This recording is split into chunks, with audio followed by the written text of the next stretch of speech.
This is what Yahuwah will do for you, and this is what Yahuwah will do for me if we are a true believer. Malachi 3, verse 16. Then they that feared Yahuwah spoke often one to another, and Yahuwah hearkened and heard it, and a book of remembrance was written before him for them that feared Yahuwah and that thought upon his name. 3 books in heaven: the book of life, the book of days, and the book of remembrance.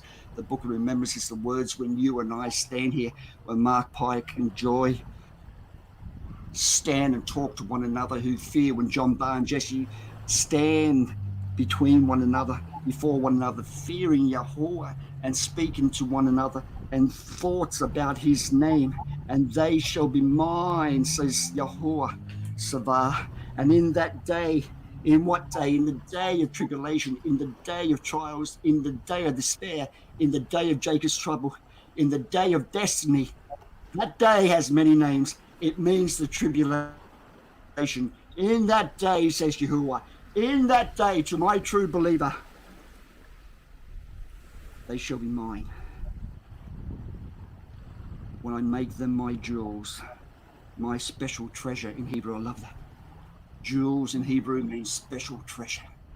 I will make them my special treasure, and I will spare them as a man spares his own son that serves him. Then shall ye return and discern between the righteous and the wicked, between him that serveth Yahuwah and him that serveth him not. The apostate is everywhere, and the true believer is like Asa, 1 in a million.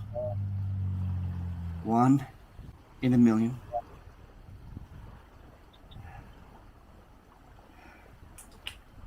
Joshua said, know this day in which Elohiym you shall serve. But as for me and my household, we shall serve Yahuwah with our last dying breath.